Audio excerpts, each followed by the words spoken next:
ਸਤਿ ਸ਼੍ਰੀ ਅਕਾਲ। Lockdown channel Punjabi ਦੇਖ ਰਹੇ ਸਾਰੇ ਦਰਸ਼ਕਾਂ ਨੂੰ ਜੀ ਆਇਆਂ। ਮੈਂ ਗੁਰਜਿੰਦਰ ਸਿੰਘ ਭੰਗੂ ਤੇ ਮੇਰੇ ਨਾਲ ਉੱਘੇ ਵਿਦਵਾਨ ਡਾਕਟਰ ਪਿਆਰੇ ਲਾਲ ਗਰਗ ਸਾਹਿਬ। ਗਰਗ ਸਾਹਿਬ ਜੀ ਆਇਆਂ। ਸ਼ੁਕਰੀਆ ਜੀ, ਬਹੁਤ ਬਹੁਤ।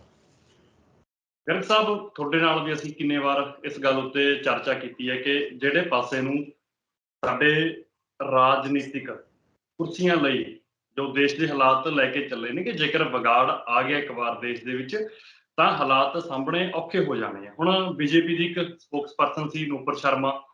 10-12 ਦਿਨ ਪਹਿਲਾਂ ਉਹਨਾਂ ਨੇ ਇੱਕ ਟੀਵੀ ਡਿਬੇਟ ਦੇ ਵਿੱਚ ਮੁਹੰਮਦ ਸਾਹਿਬ ਨੂੰ ਲੈ ਕੇ ਇੱਕ ਗੱਲ ਕਹੀ, ਇੱਕ ਹੋਰ ਪ੍ਰਵਕਤਾ ਸੀ ਉਹਨਾਂ ਦਾ। ਤੇ ਉਸ ਤੋਂ ਬਾਅਦ ਜੋ ਹਾਲਾਤ ਬਣੇ, ਹੁਣ ਆਪਾਂ ਦੇਖ ਰਹੇ ਹਾਂ ਕਿ ਦੇਸ਼ ਦੇ ਵਿੱਚ ਕਿੱਦਾਂ ਦੇ ਹੱਦਗ੍ਰਸਤ ਹਾਲਾਤ ਬਣਦੇ ਜਾ ਰਹੇ ਨੇ। ਦੂਜੇ ਪਾਸੇ ਜੋ ਗਲਫ ਕੰਟਰੀਜ਼ ਨੇ, ਖਾੜੀ ਦੇਸ਼ ਨੇ, ਇੰਟਰਨੈਸ਼ਨਲ ਲੈਵਲ ਉੱਤੇ ਵੀ ਸਾਡੀ ਕੀ ਰੈਪੂਟੇਸ਼ਨ, ਸਾਡਾ ਕੀ ਕਿਰਦਾਰ ਸਾਹਮਣੇ ਆ ਰਿਹਾ ਕਿ ਬੀਜੇਪੀ ਦੀ ਇੱਕ ਸਪੋਕਸਪਰਸਨ ਨੇ ਗੱਲ ਕਹੀ, ਮਾਫੀ ਅੱਜ ਸਾਰੇ ਦੇਸ਼ ਨੂੰ ਮੰਗਣੀ ਪੈਗੀ। ਆਹ ਸਾਡੇ ਹਾਲਾਤ ਹੋਏ ਹੋਏ ਨੇ। ਤੁਹਾਡੇ ਨਾਲ ਵੀ ਅਸੀਂ ਕਿੰਨੇ ਵਾਰ ਚਰਚਾ ਕੀਤੀ ਇਸੇ ਗੱਲ ਨੂੰ ਲੈ ਕੇ ਕਿ ਜੇਕਰ ਹਾਲਾਤ ਵੱਸੋਂ ਬਾਹਰ ਹੋ ਗਏ, ਤੁਹਾਡੀ ਇੰਨੀ ਕੈਪੇਬਿਲਿਟੀ ਨਹੀਂ ਹੈਗੀ, ਤੁਹਾਡੇ ਚ ਇੰਨੀ ਯੋਗਤਾ ਨਹੀਂ ਹੈਗੀ ਕਿ ਤੁਸੀਂ ਕੰਟਰੋਲ ਕਰ ਸਕੋ। ਡਾਕਟਰ ਸਾਹਿਬ ਕਿਵੇਂ ਦੇਖਦੇ ਹੋ ਜੋ ਵਾਪਰ ਰਿਹਾ ਸਭ ਕੁਛ ਆ? ਗੁਰਜਿੰਦਰ ਸਿੰਘ ਜੀ, ਪਹਿਲੀ ਗੱਲ ਇਹ ਹੈ ਭੰਗੂ ਸਾਹਿਬ, ਜੋ ਕੁਝ ਵਾਪਰਿਆ ਹੈ ਵਰਤਾਰਾ ਤਾਂ ਮਾੜਾ ਹੀ ਹੈ, ਸਾਰਿਆਂ ਨੂੰ ਹੀ ਦਿਖਦਾ। ਇਹ 'ਚ ਕੋਈ ਮੇਰੇ ਕਹਿਣ ਦੀ ਗੱਲ ਨਹੀਂ ਹੈ। ਜਿਹੜਾ ਸਾਡਾ ਭਾਈਚਾਰਾ ਹੈ, ਜਿੱਦਾਂ ਉਹ ਟੁੱਟ ਗਿਆ ਉੱਦਾਂ ਇਹ ਮੁਲਕ ਨਹੀਂ ਰਹਿ ਸਕਦਾ। ਮੁਲਕ ਨੇ ਟੁੱਟਣਾ ਹੀ ਟੁੱਟਣਾ ਫਿਰ। ਅਤੇ ਪਰ ਜਿਹੜੇ ਜਿਵੇਂ ਤੁਸੀਂ ਕਿਹਾ ਵੀ ਇੱਕ ਵਿਅਕਤੀ ਨੂਪੁਰ ਸ਼ਰਮਾ ਜਾਂ ਤੁਸੀਂ ਉਹ ਮਿਸਟਰ ਨਵੀਨ ਕੁਮਾਰ ਜਿੰਦਲ ਦੀ ਗੱਲ ਕਰੀਏ, ਇਹਨਾਂ ਨੇ ਜਿਹੜੇ ਸਪੋਕਸ ਪਰਸਨ ਸੀਗੇ, ਇਹ ਬੁਲਾਰੇ ਸੀਗੇ ਬੀਜੇਪੀ ਦੇ, ਕੋਈ ਐਂ ਸਧਾਰਨ ਬੰਦੇ ਨਹੀਂ ਸੀਗੇ। ਅਤੇ ਨੂਪੁਰ ਸ਼ਰਮਾ ਬੜੀ ਪੜ੍ਹੀ ਲਿਖੀ ਹੈ ਅਤੇ ਬੜੀ ਉਹ ਬਾਹਰੋਂ ਵੀ ਪੜ੍ਹ ਕੇ ਆਈ ਹੈ। ਦਿੱਲੀ ਯੂਨੀਵਰਸਿਟੀ ਦੀ ਪ੍ਰੈਜ਼ੀਡੈਂਟ ਜਿੱਤ ਕੇ ਰਹੀ ਹੈ ਪਹਿਲਾਂ। ਫਿਰ ਉਸਨੇ ਕੇਜਰੀਵਾਲ ਨੂੰ ਵੀ ਤੋਂ ਵੀ ਹਾਰੀ ਸੀ, ਖੈਰ 33,000 ਵੋਟ 'ਤੇ, ਫਿਰ ਵੀ ਉਹਦਾ ਮੁਕਾਬਲਾ ਕਰਿਆ ਸੀ। ਇਹ ਵੱਡੀ ਗੱਲ ਹੈ। ਸੋ ਉਹਨਾਂ ਨੇ ਬੀਜੇਪੀ ਨੇ ਇੱਕ ਜੋ ਤੌਰ ਤਰੀਕਾ ਬਣਾਇਆ ਹੋਇਆ, RSS ਬੀਜੇਪੀ ਦਾ ਇੱਕੋ ਹੀ ਹੈ ਵੀ ਸਾਰੀਆਂ ਮਾਈਨੋਰਟੀਜ਼ ਨੂੰ ਕਿਸੇ ਨਾ ਕਿਸੇ ਤਰ੍ਹਾਂ ਦੈਂਤ ਬਣਾ ਕੇ ਪੇਸ਼ ਕੀਤਾ ਜਾਵੇ ਜਾਂ ਉਹਨੂੰ ਕੁੱਟਿਆ ਜਾਵੇ ਅਤੇ ਏਕਾਧਿਕਾਰਵਾਦ ਰੱਖਿਆ ਜਾਵੇ। ਏਕਾਧਿਕਾਰਵਾਦ ਦੇ ਨਾਲ ਉਹਨਾਂ ਦੇ ਜਿਹੜੇ ਮਨਸ਼ੇ ਨੇ, ਉਹ ਦੋ ਮਨਸ਼ੇ ਨੇ, ਉਹ ਪੂਰੇ ਹੁੰਦੇ ਨੇ। ਉਹ ਇੱਕ ਇਹ ਹੈ ਕਿ ਸਾਰੇ ਮੁਲਕ ਦੀ ਜਾਇਦਾਦ, ਚਾਹੇ ਉਹ ਸਰਕਾਰੀ ਹੈ ਚਾਹੇ ਲੋਕਾਂ ਕੋਲ ਪ੍ਰਾਈਵੇਟ ਹੈ ਥੋੜ੍ਹੀ ਬਹੁਤੀ, ਉਹ ਜਾਇਦਾਦ ਕਿਸੇ ਨਾ ਕਿਸੇ ਤਰੀਕੇ ਨਾਲ, ਕੋਈ ਕਾਨੂੰਨ ਬਣਾ ਕੇ, ਕੋਈ ਧੱਕੇ ਨਾਲ, ਕੋਈ ਵਿਕਾਸ ਦੇ ਨਾਂ ਦੇ ਉੱਤੇ, ਕੋਈ ਜਿਹਨੂੰ ਕਹਿੰਦੇ ਨੇ ਪੈਸਾ ਇਕੱਠਾ ਧਨ ਅਰਜਿਤ ਕਰਨ ਦੇ ਨਾਂ ਦੇ ਉੱਤੇ, ਜਿਹਨੂੰ ਮੋਨੀਟਾਈਜੇਸ਼ਨ ਕਹਿੰਦੇ ਨੇ, ਉਹ ਸਰਮਾਏਦਾਰਾਂ ਨੂੰ, ਜਿਨ੍ਹਾਂ ਦਾ ਹੁਣ ਰੂਪ ਕਾਰਪੋਰੇਟ ਬਣ ਗਿਆ, ਅੰਬਾਨੀ ਅਡਾਨੀ ਇੱਥੇ ਨੇ, ਅਤੇ ਦੂਜੇ ਪਾਸੇ ਜਿਹੜੇ ਹੈਗੇ ਨੇ ਬਾਹਰਲੇ ਸਰਮਾਏਦਾਰ ਨੇ ਕਾਰਪੋਰੇਟ, ਉਹਨਾਂ ਨੂੰ ਦੇ ਦਿੱਤਾ ਜਾਵੇ। ਆ ਪਿੱਛੇ ਕੋਲੇ ਦਾ ਇਹੀ ਹੋਇਆ। ਕੋਲੇ ਦੇ ਉੱਤੇ ਕੇਂਦਰ ਸਰਕਾਰ ਨੇ ਕੱਢ ਦਿੱਤਾ ਕਿ ਤੁਸੀਂ ਵਿਦੇਸ਼ੀ ਕੋਲਾ ਖਰੀਦੋ। ਉਹ ਅਡਾਨੀ ਦੇ ਕੋਲ ਹੈ, ਵਿਦੇਸ਼ੀ ਕੋਲਾ ਅਡਾਨੀ ਤੋਂ ਉਹਨੇ ਆਪਦੀਆਂ ਕਾਨਾਂ ਦਾ ਕੋਲਾ ਬੰਦ ਕਰਤਾ। ਸੋ ਇਹਦੇ ਨਾਲ ਇੱਕ ਬਹੁਤ ਵੱਡਾ ਜਿਹੜਾ ਹੈ ਤੌਰ ਤਰੀਕਾ ਵੀ ਕਾਨੂੰਨ ਨੂੰ ਵਰਤੋ ਤੁਸੀਂ ਉਹਨਾਂ ਦੇ ਵਾਸਤੇ। ਆ ਪੰਜਾਬ 'ਚ ਜ਼ਮੀਨਾਂ 'ਤੇ ਜਿਹੜੇ ਕਬਜ਼ੇ ਕਰੇ ਨੇ, ਇਹ ਵੀ ਕਾਨੂੰਨ ਵਰਤ ਕੇ ਕਰੇ ਨੇ। ਹੁਣ ਜਿਹੜਾ ਇਸ ਦੇ ਵਿੱਚ ਵੀ ਕਾਨੂੰਨ ਨੂੰ ਕਿਸ ਤਰੀਕੇ ਨਾਲ ਤੋੜ ਕੇ ਵਰਤਿਆ ਜਾ ਰਿਹਾ ਹੈ, ਉਹਨੇ ਇੱਕ ਇਹੋ ਜਿਹਾ ਬਿਆਨ ਦਿੱਤਾ ਜਿਹਦਾ ਕੋਈ ਮਤਲਬ ਨਹੀਂ ਸੀ। ਕਿਉਂਕਿ ਇਹੋ ਜਿਹੇ ਬਿਆਨ ਪਰ ਬੀਜੇਪੀ RSS ਹਮੇਸ਼ਾ ਹੀ ਦਵਾਉਂਦੀ ਹੈ, ਜਿਹਨੂੰ ਇਹ ਵੀਰ ਹਕੀਕਤ ਰਾਏ ਕਹਿੰਦੇ ਨੇ। ਵੀਰ ਹਕੀਕਤ ਰਾਏ ਦਾ ਵੀ ਇਹੋ ਜਿਹਾ ਹੀ ਝਗੜਾ ਪਿਆ ਸੀ। ਉੱਥੇ ਕਿਸੇ ਮੌਲਵੀ ਨੇ ਆਪਣਾ ਦੇਰੀ ਦੇ ਬਾਰੇ ਕੋਈ ਅਪਸ਼ਬਦ ਬੋਲੇ ਅਤੇ ਉਹਨੇ ਫਾਤਮਾ ਬਾਰੇ ਬੋਲਤੇ, ਜਿਹਦੇ ਉੱਤੇ ਉਸ ਦੀ ਫਿਰ ਸ਼ਹਾਦਤ ਹੋਈ। ਪਰ ਇਹ ਉਸ ਨੂੰ ਭਾਈ ਤਾਰੂ ਸਿੰਘ ਵਰਗਿਆਂ ਦੀ ਸ਼ਹਾਦਤ ਨਾਲ ਜੋੜ ਰਹੇ ਨੇ। ਇਹ ਇਹਨਾਂ ਦਾ ਕੰਮ ਹੈ ਵੀ ਬੰਦਿਆਂ ਨੂੰ ਗਰਮ ਕਰੋ, ਬੋਲੋ, ਇੱਕ ਦੂਜੇ ਨੂੰ ਲੜਾਓ ਧਰਮ ਦੇ ਨਾਂ ਦੇ ਉੱਤੇ। ਇਸੇ ਤਰ੍ਹਾਂ ਨੂਪੁਰ ਸ਼ਰਮਾ ਨੇ ਇਹਨੇ ਆਪ ਹੀ ਕਿਹਾ ਵੀ ਮੈਂ ਤਾਂ ਜੀ ਸਾਡੇ ਉਹ ਜੋ ਉੱਥੋਂ ਸਟਰਕਚਰ ਲੱਭੀ ਸੀ, ਢਾਂਚਾ ਜੋ ਵੀ ਲੱਭਿਆ ਸੀ, ਉਹਦੇ ਬਾਰੇ ਤਾਂ ਮੈਂ ਤਾਂ ਬੋਲਤਾ। ਮਤਲਬ ਇਹਨਾਂ ਦੋਹਾਂ ਦਾ ਕੋਈ ਮੁਕਾਬਲਾ ਨਹੀਂ। ਹੁਣ ਉਹ ਤੋਂ ਬਾਅਦ ਕੀ ਹੋਇਆ, ਇਹਨਾਂ ਦਾ ਇੰਟਰਸਟ ਸੀ ਇਹ ਵੀ ਇਹ ਹੋਵੇ, ਕਿਉਂਕਿ ਇਹ ਹੋਣ ਨਾਲ ਦੇਖਣ ਨੂੰ ਬੜੀ ਵੱਡੀ ਅਤਕਥਨੀ ਲੱਗਦੀ ਹੈ, ਦੇਖਣ ਨੂੰ ਇਹ ਸੁਭਾਏਮਾਨ ਲੱਗਦਾ, ਸੁਭਾਵਕ ਲੱਗਦਾ ਹੈ। ਇਹ ਜਾਣ ਬੁੱਝ ਕੇ ਹੋਇਆ ਹੈ ਕਿਉਂਕਿ ਵਿਦੇਸ਼ਾਂ ਨੇ ਰਿਐਕਸ਼ਨ ਕਰਿਆ। ਉਹ ਜਿਹੜੀ ਪ੍ਰਤੀਕਿਰਿਆ ਕਰੀ ਅਰਬ ਦੇਸ਼ਾਂ ਨੇ, ਉਹ ਪ੍ਰਤੀਕਿਰਿਆ ਦਾ ਨਤੀਜਾ ਨਿਕਲਿਆ ਵੀ ਉਹਨਾਂ ਨੇ ਸਾਡਾ ਸਮਾਨ ਲੈਣਾ ਬੰਦ ਕਰਤਾ, ਸੜਕਾਂ 'ਤੇ ਰੱਖਤਾ। ਉਹਨਾਂ ਨੇ ਸਾਡੇ ਬੰਦਿਆਂ ਨੂੰ ਉੱਥੋਂ ਬਾਹਰ ਕੱਢਣਾ ਸ਼ੁਰੂ ਕਰਤਾ। ਉਹਨਾਂ ਨੇ ਸਾਨੂੰ ਪੈਟਰੋਲ ਦੇਣਾ ਬੰਦ ਕਰਿਆ, ਅਤੇ ਜਿਹਦੇ ਨਾਲ ਸਾਨੂੰ ਰੂਸ ਤੋਂ ਪੈਟਰੋਲ ਮਹਿੰਗਾ ਮਿਲਣਾ, ਉਹ ਰੂਸ ਨੇ ਨਾਲ ਦੀ ਨਾਲ ਮਹਿੰਗਾ ਕਰਤਾ। ਸੋ ਇਹ ਇੱਕ ਤਾਂ ਅਸੀਂ ਜਿਹੜਾ ਸਾਡਾ ਵਪਾਰ ਹੈ, ਸਾਡੇ ਲੋਕਾਂ ਨੂੰ ਰੁਜ਼ਗਾਰ ਹੈ, ਅਤੇ ਜਿਹੜਾ ਸਾਨੂੰ ਪੈਟਰੋਲ ਡੀਜ਼ਲ ਅੱਜ ਜਿਹੜਾ ਕੱਚਾ ਤੇਲ ਹੈ, ਇਹ ਬਹੁਤ ਹੀ ਅਹਿਮੀਅਤ ਹੈ ਭਾਰਤ ਵਾਸਤੇ। ਇਸ ਤੋਂ ਬਗੈਰ ਤਾਂ ਇੱਕ ਮਿੰਟ ਜ਼ਿੰਦਗੀ ਨਹੀਂ ਚੱਲਦੀ। ਉਹ ਸਾਰੇ ਦੇ ਵਿੱਚ ਅਸੀਂ ਮਾਤ ਖਾ ਗਏ। ਪਰ ਉਹਨਾਂ ਨੂੰ ਕੋਈ ਫਰਕ ਨਹੀਂ ਪੈਂਦਾ, ਕਿਉਂਕਿ ਇਹਨਾਂ ਗੱਲਾਂ ਦਾ ਉਹ ਤਾਂ ਕੋਰੋਨਾ ਦੇ ਵਿੱਚ ਸਾਰਾ ਇੰਨਾ ਬੰਦ ਕਰਕੇ ਕਰਤਾ ਸੀ। ਉਹਨਾਂ ਦਾ ਉਦੇਸ਼ ਕੀ ਹੈ? ਉਦੇਸ਼ ਇਹ ਹੈ, ਉਹੀ ਉਹ ਚਾਹੁੰਦੇ ਸੀ, ਉਹ ਹੋ ਗਿਆ। ਉਹ ਚਾਹੁੰਦੇ ਸੀ ਵੀ ਭਾਰਤ ਦੇ ਵਿੱਚ ਦੰਗੇ ਹੋਣ, ਦੰਗਾਈ ਮੁਸਲਮਾਨਾਂ ਨੂੰ ਕਿਹਾ ਜਾਵੇ। ਜਦੋਂ ਸਾਰਾ ਕੁਝ ਹੋ ਹੀ ਗਿਆ, ਜੇ ਉਹਨਾਂ ਨੇ ਕੁਝ ਨਹੀਂ ਵੀ ਕਰਿਆ ਤਾਂ ਇਹਨਾਂ ਨੇ ਇੱਟਾਂ ਮਾਰ ਮਾਰ ਕੇ, ਕੱਲ੍ਹ ਇੱਕ ਵੀਡੀਓ ਮੈਂ ਦੇਖ ਰਿਹਾ ਸੀ, ਉਹਦੇ 'ਚ ਇੱਕ ਮੰਦਿਰ ਤੋਂ ਇਹਨਾਂ ਦੇ ਉੱਤੇ ਜਲੂਸ ਦੇ ਉੱਤੇ ਇੱਟਾਂ ਮਾਰੀਆਂ ਜਾਂਦੀਆਂ ਨੇ, ਫੇਰੇ ਭੜਕੇ ਨੇ। ਇਹ ਜਿਹੜੇ ਦੰਗੇ ਭੜਕੇ ਨੇ, ਇਹ ਬੰਗਾਲ ਦੇ ਵਿੱਚ, ਝਾਰਖੰਡ ਦੇ ਵਿੱਚ, ਯੂਪੀ ਦੇ ਵਿੱਚ, ਇਹ ਥਾਂ ਥਾਂ ਦੇ ਉੱਤੇ ਜਿਹੜੇ ਦੰਗੇ ਭੜਕੇ ਨੇ, ਇਹ ਭੜਕਾਏ ਗਏ ਨੇ। ਮੈਂ ਇਹ ਕਹਾਂਗਾ, ਚਾਹੇ ਕਿਸੇ ਨੂੰ ਚੁੱਕ ਦੇ ਕੇ, ਚਾਹੇ ਕਿਸੇ ਨੂੰ ਬਹੁਤ ਬੁਰੀ ਤਰ੍ਹਾਂ ਬੋਲ ਕੇ, ਚਾਹੇ ਕਿਸੇ ਦੇ ਉੱਤੇ ਪੱਥਰਬਾਜ਼ੀ ਕਰਕੇ, ਚਾਹੇ ਆਪਦੇ ਬੰਦੇ ਵਿੱਚ ਵਾੜ ਕੇ। ਮੁਸਲਮਾਨ ਵੀ ਤਾਂ ਇਹਨਾਂ ਨਾਲ ਹੈਗੇ ਨਾ, ਨਕਵੀ ਸਾਹਿਬ ਇਹਨਾਂ ਨਾਲ ਹੀ ਨੇ ਨਾ। ਸੋ ਆਪਦੇ ਬੰਦੇ ਵਿੱਚ ਵਾੜ ਕੇ, ਸੋ ਉਹਦੇ ਤਰੀਕੇ ਨਾਲ ਇਹਨਾਂ ਨੇ ਭਾਵੇਂ ਨੂਪੁਰ ਸ਼ਰਮਾ ਨੂੰ ਤੇ ਉਹਨੂੰ ਤਾਂ ਕੱਢਤਾ, ਪਰ ਜੇ ਆਪਾਂ ਦੇਖੀਏ ਇਹਨਾਂ ਨੂੰ ਇੱਕ ਬਹਾਨਾ ਮਿਲ ਗਿਆ। ਉਹ ਬਹਾਨਾ ਜੋ ਤੁਰਕਮਾਨ ਗੇਟ ਦਾ ਐਮਰਜੈਂਸੀ ਵੇਲੇ ਕਰਿਆ ਸੀ, ਤੁਰਕਮਾਨ ਗੇਟ ਢਾਹਿਆ ਸੀ, ਬੁਲਡੋਜ਼ਿੰਗ ਕਰੀ ਸੀ, ਜਾਂ ਹੁਣ ਤਾਜ਼ਾ ਜਹਾਂਗੀਰਪੁਰੀ 'ਚ ਜੋ ਤਾਜ਼ਾ ਬੁਲਡੋਜ਼ਿੰਗ ਕਰੀ ਸੀ, ਇਹਨਾਂ ਨੂੰ ਹੁਣ ਇਹ ਹੋ ਗਿਆ ਵੀ ਇਹਨਾਂ ਦੇ ਘਰ ਘਾਟ ਮਿਟਾ ਦਿਓ। ਨਾਮ ਅੱਗੇ ਕਹਿੰਦੇ ਨਾਮੋ ਨਿਸ਼ਾਨ ਮਿਟਾ ਦਿਓ, ਹੁਣ ਘਰ ਘਾਟ ਵੀ ਮਿਟਾ ਦਿਓ। ਅੱਗੇ ਕਹਿੰਦੇ ਤੁਖਮ ਮਿਟਾ ਦਿਓ, ਜੈਨਿਸਿਸ ਜਿਹਨੂੰ ਕਹਿੰਦੇ ਨੇ, ਜਿਨੋਸਾਈਡ ਕਰ ਦਿਓ। ਤੁਖਮ ਮਿਟਾਉਣਾ, ਤੁਖਮ ਮਿਟਾ ਦਿਓ, ਜਿਨੋਸਾਈਡ ਕਰ ਦਿਓ। ਹੁਣ ਕਹਿੰਦੇ ਨੇ ਇਹਨਾਂ ਦਾ ਘਰ ਘਾਟ ਵੀ ਢਾ ਦਿਓ। ਉਹ ਘਰ ਘਾਟ ਆਉਣ ਦੇ ਵਿੱਚ ਜਿਹੜੇ ਮੁਹੰਮਦ ਦਾ ਉੱਥੇ ਢਾਇਆ ਗਿਆ ਹੈ, ਬੁਲਡੋਜ਼ਿੰਗ ਕਰੀ ਗਈ ਆ, ਉਹਦਾ ਜੇ ਅਸੀਂ ਪਿਛੋਕੜ ਦੇਖੀਏ ਤਾਂ ਉਹ ਬਹੁਤ ਵੱਡੀ ਗੱਲ ਹੈ।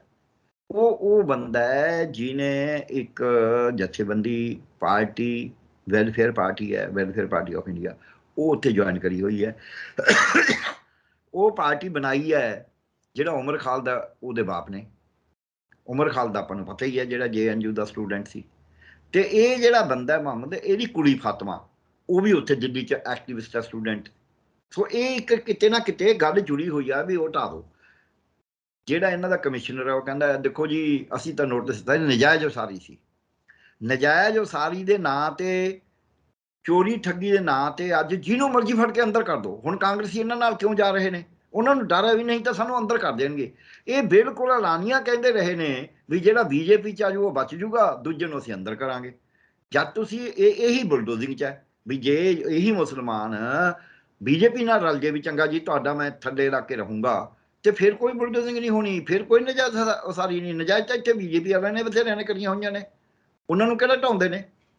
ਹਾਲਾਂਕਿ ਨਜਾਇਜ਼ ਉਸਾਰੀਆਂ ਨਹੀਂ ਹੋਣੀਆਂ ਚਾਹੀਦੀਆਂ, ਪਰ ਇਹ ਨਜਾਇਜ਼ ਉਸਾਰੀ ਦੀ ਡੈਫੀਨੇਸ਼ਨ ਕੀ ਹੈ? ਕਿਸੇ ਨੇ ਕਲੋਨੀ ਬਣਾ ਲਈ, ਇਹਨਾਂ ਨੇ ਆਪ ਹੀ ਪੈਸੇ ਲੈ ਕੇ ਉਹਨੂੰ ਇਜਾਜ਼ਤ ਦੇ ਰੱਖੀ, ਅੱਖਾਂ ਵਿੱਚ ਹੀ ਰੱਖੀਆਂ।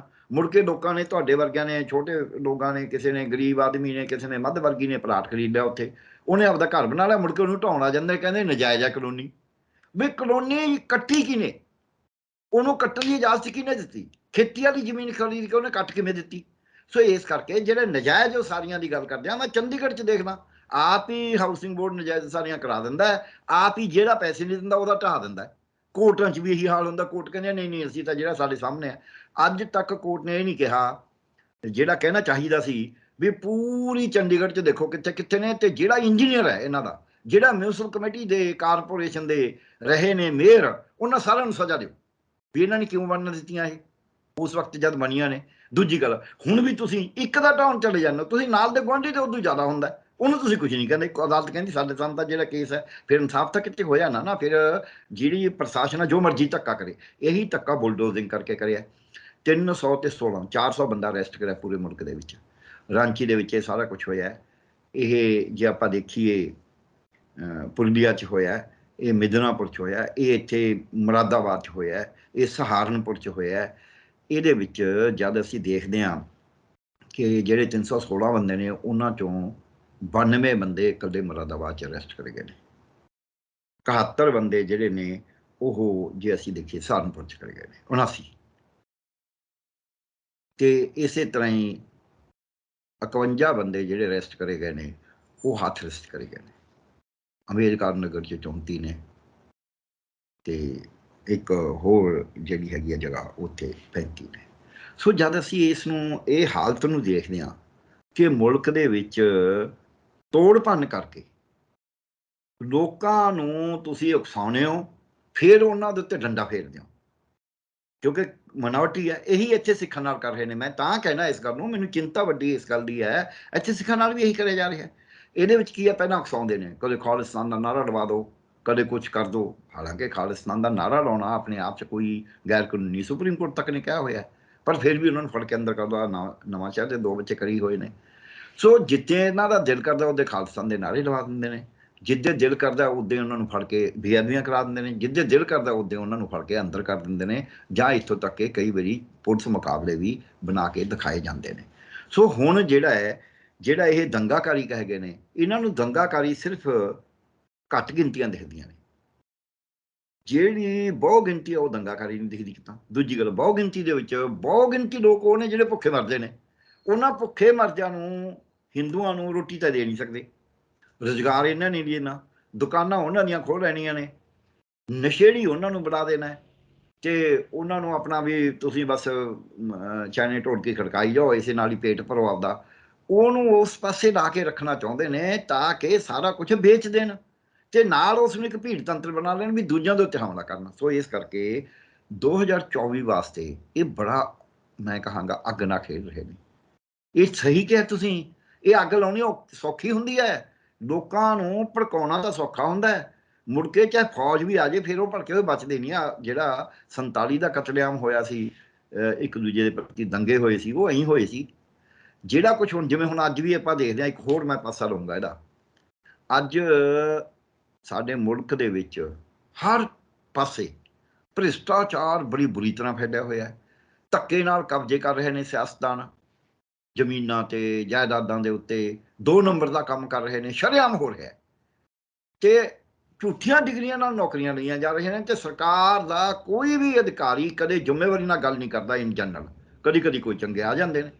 ਇਹ ਸਾਰਾ ਕੁਝ ਇੱਕ ਦਿਨ ਤਾਂ ਹੋਇਆ ਨਹੀਂ, ਇਹ ਹੌਲੀ ਹੌਲੀ ਪਿਛਲੇ 30 ਸਾਲਾਂ 'ਚ ਫੈਲਾਈ ਗਏ ਵੀ ਕੋਈ ਗੱਲ ਨਹੀਂ, ਆਹ ਵੇਚ ਲਓ, ਆਹ ਸੁਸਾਇਟੀ ਬਣਾ ਕੇ ਆਪ ਖਰੀਦ ਲਓ। IAS ਅਫਸਰਾਂ ਨੇ ਉਹੀ ਨਵੇਂ ਚੰਡੀਗੜ੍ਹ 'ਚ ਜ਼ਮੀਨ ਖਰੀਦੀ ਹੋਈ ਹੈ, ਜਿੱਥੇ ਕੁਲਦੀਪ ਜਿਹੜੇ ਮੰਤਰੀ ਨੇ ਧਾਰੀਵਾਲ, ਉਹ ਕਹਿੰਦੇ ਨੇ ਵੀ ਮੈਂ ਉੱਥੋਂ ਛਡਾਈ ਆ ਵਿਕਰਮ ਬਾਜਵਾ ਤੋਂ 29 ਏਕੜ ਕੇ ਕਿੰਨੀ।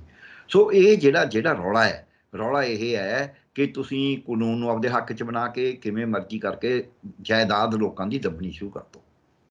ਗਰੀਬ ਆਦਮੀ ਹੁੰਦਾ, ਉਹ ਵੇਚ ਦਿੰਦਾ, ਉਹਨੂੰ ਪਤਾ ਹੀ ਨਹੀਂ ਹੁੰਦਾ ਵੀ ਇਹਦਾ ਹੋ ਕੀ ਜਾਣਾ। ਇੱਥੋਂ ਤੱਕ ਕਿ ਪ੍ਰੋਜੈਕਟ ਬਣ ਜਾਂਦੇ ਨੇ, ਪਹਿਲਾਂ ਪਤਾ ਹੁੰਦਾ ਵੀ ਇੱਥੇ ਆ ਬਣਨਾ, ਉਹ ਜ਼ਮੀਨ ਸਸਤੀ ਖਰੀਦ ਲੈਂਦੇ, ਜੋ ਭਾਅ ਚੱਲ ਰਿਹਾ ਹੁੰਦਾ ਉਹ ਥੋੜ੍ਹੀ ਜਿਹੀ ਮਹਿੰਗੀ ਵੀ ਖਰੀਦ ਲੈਂਦੇ ਨੇ, ਪਰ ਇਹ ਪਤਾ ਨਹੀਂ ਵੀ ਇਹ ਤਾਂ 4 ਦਿਨਾਂ ਨੂੰ ਉਦੋਂ ਕਈ ਗੁਣਾ ਵੱਧ ਹੋ ਜਾਏਗੀ। ਆ ਟੂਰਿਜ਼ਮ ਕੰਪਲੈਕਸ ਇੱਦਾਂ ਹੀ ਵੇਚਿਆ ਸੀ ਇੱਕ IAS ਅਫਸਰ ਸੀ, ਜਗਜੀਤਪੁਰੀ। ਸੋ ਇਹ ਜਿਹੜਾ ਕੁਝ ਕਰ ਰਹੇ ਨੇ, ਜਿਹੜੀ ਸਾਨੂੰ ਸਮਝਣ ਦੀ ਲੋੜ ਹੈ। ਜਿਵੇਂ ਅੱਜ ਭ੍ਰਿਸ਼ਟਾਚਾਰ ਨੂੰ ਨੱਥ ਪਾਣੀ ਬਹੁਤ ਔਖੀ ਹੋਈ ਪਈ ਹੈ, ਨਸ਼ੇ ਇਹਨਾਂ ਨੇ ਫੈਲਾਏ, ਨਸ਼ਿਆਂ ਨੂੰ ਨੱਥ ਪਾਣੀ ਬਹੁਤ ਔਖੀ ਹੋਈ ਪਈ ਹੈ, ਗੈਂਗਸਟਰ ਇਹਨਾਂ ਨੇ ਫੈਲਾਏ, ਗੈਂਗਸਟਰਾਂ ਨੂੰ ਨੱਥ ਪਾਉਣੀ ਇਹਨਾਂ ਨੂੰ ਔਖੀ ਹੋਈ ਪਈ ਹੈ। ਜਿਵੇਂ ਪੰਜਾਬ 'ਚ ਕਿਸੇ ਵੇਲੇ ਖਾੜਕੂਵਾਦ ਇਹਨਾਂ ਨੇ ਫੈਲਾਇਆ ਸੀ ਤੇ ਉਹਨੂੰ ਫਿਰ ਨੱਥ ਪਾਉਣੀ ਔਖੀ ਹੋ ਗਈ ਸੀ, ਔਰ ਫਿਰ ਐਡਾ ਵੱਡਾ ਇਹਨਾਂ ਨੂੰ ਧੱਕਾ ਕਰਨਾ ਪਿਆ ਪੰਜਾਬੀਆਂ ਦੇ ਨਾਲ, ਸਿੱਖ ਕੌਮ ਦੇ ਨਾਲ, ਜਿਹਦਾ ਨਤੀਜਾ ਅੱਜ ਤੱਕ ਵੀ ਅਸੀਂ ਉਹ ਨਸੂਰ ਉਸੇ ਤਰ੍ਹਾਂ ਹੀ ਚੱਲ ਰਹੇ ਨੇ। ਸੋ ਇਹ ਜਿਹੜਾ ਅੱਜ ਇਹ ਦੇਸ਼ ਨੂੰ ਇਸ ਤਰੀਕੇ ਨਾਲ ਬਣ ਰਹੇ ਨੇ, ਇੱਕ ਵਾਰੀ ਜੇ ਦੰਗੇ ਭੜਕ ਗਏ ਪੂਰੇ ਮੁਲਕ ਦੇ ਵਿੱਚ, ਫਿਰ ਇਹ ਆਪਦੀ ਖੈਰ ਨਾ ਮੰਨਣ, ਇਹ ਭੁਲੇਖਾ ਨਾ ਰੱਖਣ। ਦੂਜਾ ਇਹ ਵੀ ਭੁਲੇਖਾ ਨਾ ਪਾਲ ਕੇ ਰੱਖਣ ਵੀ ਇਹ ਮੁਲਕ ਫਿਰ ਇਕੱਠਾ ਰਹਿ ਜਾਊਗਾ। ਇਹ ਵੀ ਭੁਲੇਖਾ ਨਾ ਪਾਲ ਲੈਣ ਵੀ 16-17 ਕਰੋੜ ਜਿਹੜਾ ਮੁਸਲਮਾਨ ਹੈ, ਉਹਨੂੰ ਇਹ ਤਾਂ 30 ਕਰੋੜ, ਕਦੇ 40 ਕਰੋੜ, ਕਦੇ 50 ਕਰੋੜ ਕਹਿੰਦੇ ਨੇ। ਜਿਹੜੀ ਇਹ ਜ਼ਹਿਰ ਭਰ ਰਹੇ ਨੇ ਡਾਕਟਰਾਂ ਦੇ ਮਨ 'ਚ, ਮੇਰੇ ਕਲਾਸ ਫੈਲੋ ਡਾਕਟਰ ਮੈਂ ਦੇਖਦਾ, ਉਹ ਇੰਨਾ ਜ਼ਹਿਰੀਲਾ ਦਿਖਦੇ ਨੇ, ਮੈਂ ਤਾਂ ਹੈਰਾਨ ਆ ਵੀ ਏਡੇ ਸੁਪਰ ਸਪੈਸ਼ਲਿਸਟ ਹੋ ਕੇ ਇੰਨਾ ਘਟੀਆ ਸੋਚ ਆ ਗਈ, ਇੰਨਾ ਘਟੀਆ ਲਿਖਦੇ ਨੇ, ਇੰਨਾ ਕਮਨਲ ਹੋ ਗਏ। ਜਿਹੜਾ ਡਾਕਟਰ ਕਮਨਲ ਹੋ ਗਿਆ, ਅਧਿਆਪਕ ਕਮਨਲ ਹੋ ਗਿਆ, ਉਹਨੇ ਇਨਸਾਫ ਕਿੱਥੇ ਕਰਨਾ? ਡਾਕਟਰ ਤੇ ਅਧਿਆਪਕ ਦਾ ਤਾਂ ਕੰਮ ਹੀ ਇਹ ਹੈ ਵੀ ਜਿਹੜਾ ਆ ਗਿਆ ਉਹਦੇ ਵਾਸਤੇ ਤਾਂ ਸ਼ਿਸ਼ ਜਾਂ ਉਹਦੇ ਵਾਸਤੇ ਪੇਸ਼ੈਂਟ ਹੈ। ਜਦ ਉਹ ਜਾਤ, ਧਰਮ, ਰੰਗ, ਨਸਲ ਦੇ ਨਾਂ ਦੇ ਉੱਤੇ ਵਿਤਕਰਾ ਕਰਨ ਲੱਗੇ, ਸਮਾਜ ਤਾਂ ਟੁੱਟ ਗਿਆ। ਤੁਸੀਂ ਕਹਿੰਦੇ ਹੋ ਸਮਾਜ ਨੂੰ, ਸਮਾਜ ਅਜੇ ਇਹਨਾਂ ਨੂੰ ਦਿਖਦਾ ਨਹੀਂ, ਇਹੀ ਜੀ ਬਿਲਡਿੰਗ ਬਣ ਚੁੱਕੀ ਹੈ ਜਿਹੜੇ ਥਾਂ ਥਾਂ ਤਰੇੜਾਂ ਆਈਆਂ ਪਈਆਂ ਨੇ, ਇਹ ਨਜ਼ਰ ਨਹੀਂ ਲਾ ਰਹੇ, ਦੇਖ ਰਹੇ। ਜਿੱਦੇ ਮਾੜਾ ਜਿਹਾ ਹਵਾ ਦਾ ਝੋਕਾ ਆਇਆ ਨਾ, ਇੱਕ ਲੱਖ ਸਾਰੀ ਡਿੱਗੂਗੀ। ਦੇਸ਼ ਅੱਗ ਦੀ ਭੱਠੀ 'ਤੇ ਬੈਠਾ ਹੈ, ਫਿਰਕੂ ਫਸਾਦਾਂ ਦੀ ਭੱਠੀ 'ਤੇ ਬੈਠਾ ਹੈ। ਇਹ ਭੁਲੇਖੇ 'ਚ ਨੇ, ਇਹ ਉਹਨੂੰ ਉਂਗਲ ਲਾ ਰਹੇ ਨੇ।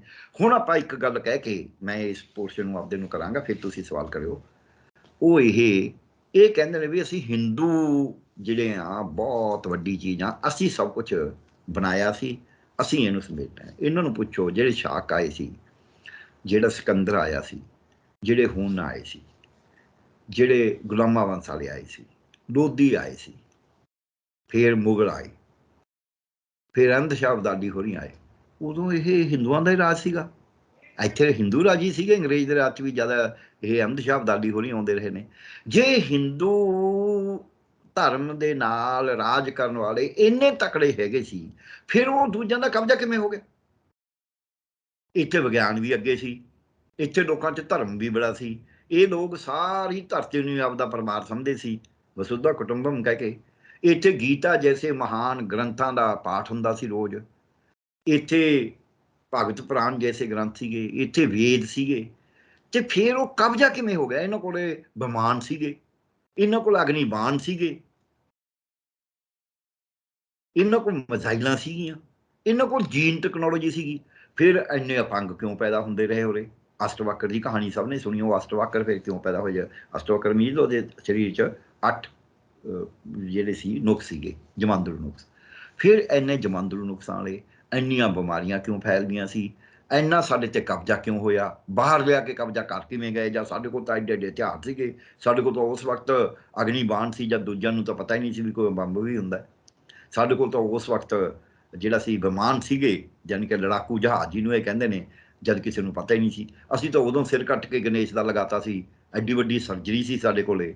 ਤੇ ਫਿਰ ਅਸੀਂ ਪਿੱਛੇ ਕਿਵੇਂ ਚਲੇ ਗਏ? ਔਰ ਸਰਜਰੀ ਜਿਹੜਾ ਇਹ ਡਾਕਟਰੀ ਵਿਦਿਆ ਸੀ, ਇਹ ਤਾਂ ਬਹੁਤੀ ਰਹੀ ਵੀ ਬ੍ਰਾਹਮਣਾਂ ਦੇ ਹੱਥ 'ਚ ਹੀ ਹੈ। ਤੇ ਜੇ ਬ੍ਰਾਹਮਣਾਂ ਦੇ ਹੱਥ ਸੀ, ਫਿਰ ਉਹ ਅੱਗੇ ਵਧੀ ਕਿਉਂ ਨਹੀਂ?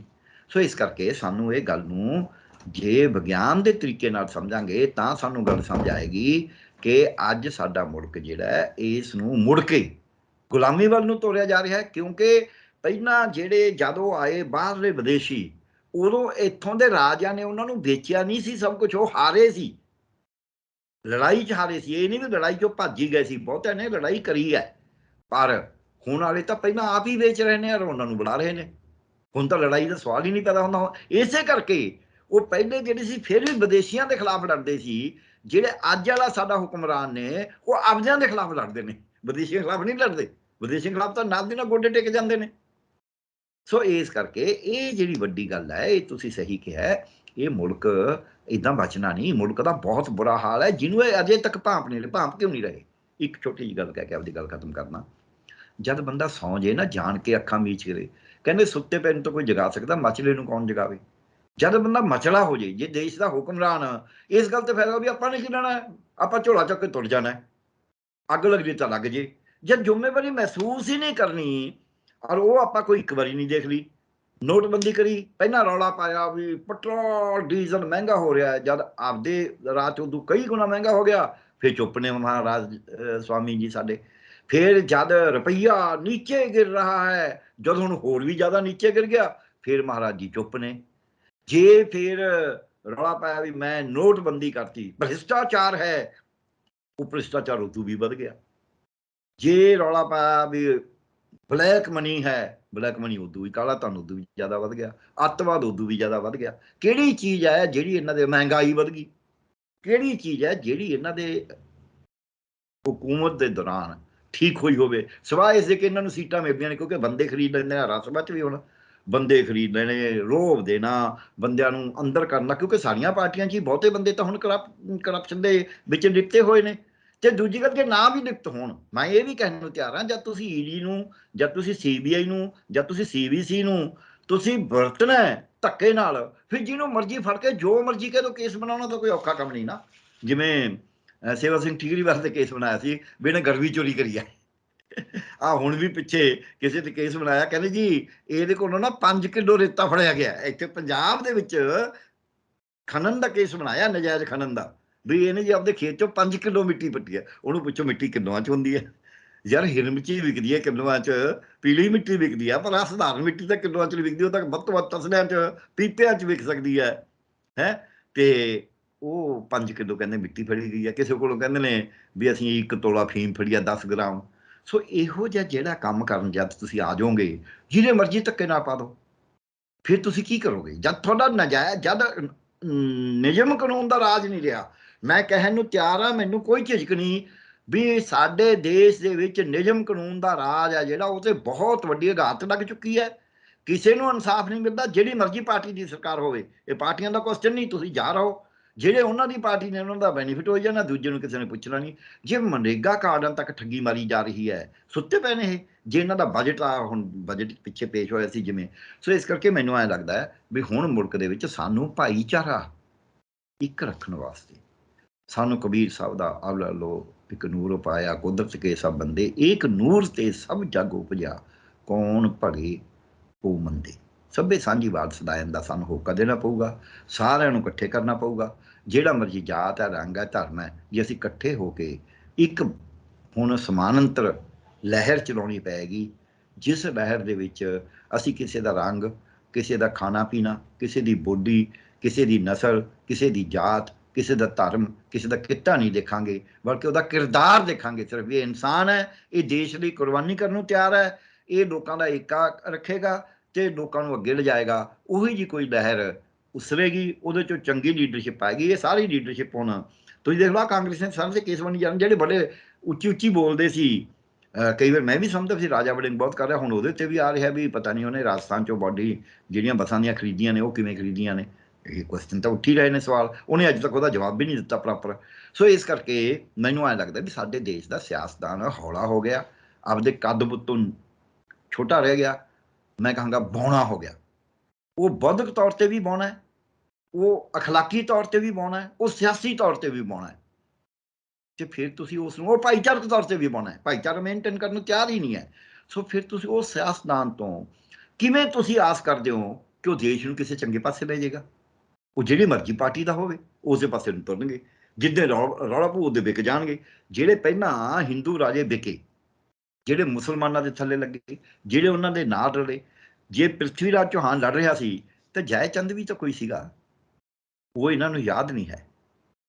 ਸੋ ਇਸ ਕਰਕੇ ਜਿਹੜੇ ਰਾਜੇ ਲੜ ਰਹੇ ਸੀ ਉਹ ਲੜ ਰਹੇ ਸੀ, ਦੂਜੇ ਦੂਜਿਆਂ ਦੇ ਨਾਲ ਰਲ ਕੇ, ਮੁਸਲਮਾਨਾਂ ਨਾਲ ਰਲ ਕੇ ਗੁਰੂ ਗੋਬਿੰਦ ਸਿੰਘ ਦੇ ਨਾਲ। ਪਹਿਲਾਂ ਭੰਗਾਣੀ ਦਾ ਯੁੱਧ ਜਿਹੜਾ ਹੋਇਆ ਸੀ ਉਹ ਹਿੰਦੂ ਰਾਜਿਆਂ ਨਾਲ ਹੀ ਹੋਇਆ ਸੀ।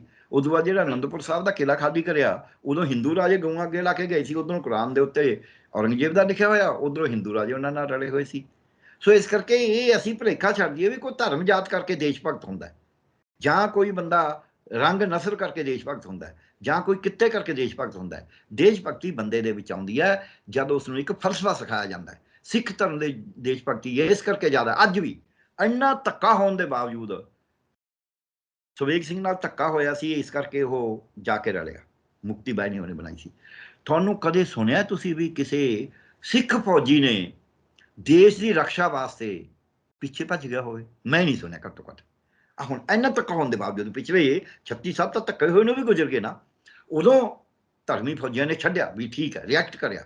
ਪਰ ਹੁਣ ਤੁਸੀਂ 36 ਸਾਲਾਂ 'ਚ ਕਦੇ ਸੁਣਿਆ ਕੋਈ? ਉਹ ਤਾਂ ਉਦੋਂ ਪੋਲੀਟੀਕਲ ਗੱਲ ਸੀ, ਉਹਨੂੰ ਡਰ, ਉਹਨੂੰ ਲੱਗਿਆ ਵੀ ਸਾਡਾ ਜੇ ਦਰਬਾਰ ਸਾਹਿਬ ਹੀ ਇਹਨਾਂ ਨੇ ਇਹ ਕਰਤਾ, ਅਕਾਲ ਤਖਤ ਸਾਹਿਬ ਦਾ ਕਰਤਾ, ਫਿਰ ਅਸੀਂ ਫੌਜੀ ਨੌਕਰੀ ਕਰਕੇ ਕੀ ਕਰਨਾ, ਉਹ ਗੱਲ ਹੋਰ ਸੀ। ਪਰ ਉਦੋਂ ਬਾਅਦ ਦੂਜੇ ਭੱਜੇ ਨੇ, ਇਹ ਵੀ ਰਿਕਾਰਡ ਹੈ। ਪਿੱਠ ਲੈ ਕੇ ਭੱਜੇ ਨੇ, IAS ਅਫਸਰ ਭੱਜੇ ਨੇ, ਸੂਰਤ 'ਚ ਪਲੇਗ ਫੈਲ ਗਈ ਸੀ, ਉੱਥੋਂ ਦਾ DC ਭੱਜ ਗਿਆ ਸੀ। ਸੋ ਇਸ ਕਰਕੇ ਸਾਨੂੰ ਇਹ ਸਮਝਣਾ ਪਊਗਾ ਵੀ ਜਿਹੜੇ ਬੰਦੇ ਇਨਸਾਨ ਚੰਗੇ ਹੁੰਦੇ ਨੇ, ਕਿਸੇ ਫਲਸਫੇ ਦੇ ਪਿੱਛੇ ਲੱਗਦੇ ਨੇ, ਉਹ ਹੀ ਦੇਸ਼ ਭਗਤ ਚੰਗੇ ਹੁੰਦੇ ਨੇ। ਜਿਹੜੇ ਇਨਸਾਨ ਚੰਗੇ ਨਹੀਂ ਹੈਗੇ, ਇਨਸਾਨ ਨੂੰ ਇਨਸਾਨ ਨਾਲ ਘਿਰਨਾ ਕਰਦੇ ਨੇ, ਇਨਸਾਨ ਦਾ ਇਨਸਾਨ ਤੋਂ ਕਤਲ ਕਰਾਉਣਾ ਚਾਹੁੰਦੇ ਨੇ, ਔਰਤ ਨੂੰ ਨੀਚਾ ਸਮਝਦੇ ਨੇ, ਕਿਸੇ ਨੂੰ ਨੀਚ ਜਾਤ ਕਹਿੰਦੇ ਨੇ, ਜੇ ਉਹਦੀ ਸੰਤਾਨ ਨੂੰ ਵਰਨ ਸੰਕਰ ਸੰਤਾਨ ਕਹਿੰਦੇ ਨੇ, ਤਾਂ ਮੈਨੂੰ ਐਂ ਲੱਗਦਾ ਹੈ ਵੀ ਉਹ ਦੇਸ਼ ਦੇ ਹੁਕਮਰਾਨ ਕਦੇ ਬਹਾਦਰ ਨਹੀਂ ਹੁੰਦੇ, ਉਹ ਅਸਲ 'ਚ ਡਰਪੋਕ ਹੁੰਦੇ ਨੇ। ਉੱਤੋਂ ਇਸ ਕਰਕੇ ਡਰਪੋਕ ਹੋਣ ਕਰਕੇ ਉਹ ਕਰੂਰ ਹੁੰਦੇ ਨੇ, ਉਹ ਜ਼ੁਲਮ ਜ਼ਿਆਦਾ ਕਰਦੇ ਨੇ, ਕਿਉਂਕਿ ਉਹਨਾਂ ਦੇ ਅੰਦਰ ਮਨੁੱਖਤਾ ਨਹੀਂ ਹੁੰਦੀ ਓਡੀ। ਸੋ ਸਾਡੇ ਹੁਕਮਰਾਨਾਂ ਨੂੰ ਅੱਜ ਇਹ ਸਮਝਣਾ ਪਏਗਾ ਕਿ ਜੇ ਦੇਸ਼ ਨੂੰ ਤੁਸੀਂ ਐਂ ਚਲਾਓਗੇ ਤੇ ਫਿਰ ਜਿਹੜਾ ਆਮ ਬੰਦਾ ਹੈ ਉਹਨੂੰ ਸਮਝਣਾ ਪਏਗਾ ਵੀ ਇਹ ਹੁਕਮਰਾਨ ਜੇ ਨਹੀਂ ਚਲਾ ਰਹੇ, ਆਪਾਂ ਕਾਹਨੂੰ ਲੜਨਾ ਭਾਈ, ਆਪਾਂ ਇਕੱਠੇ ਹੋਵੋ। ਸੋ ਅੱਜ ਇਕੱਠੇ ਹੋਣ ਦੀ ਲੋੜ ਹੈ। ਬਿਲਕੁਲ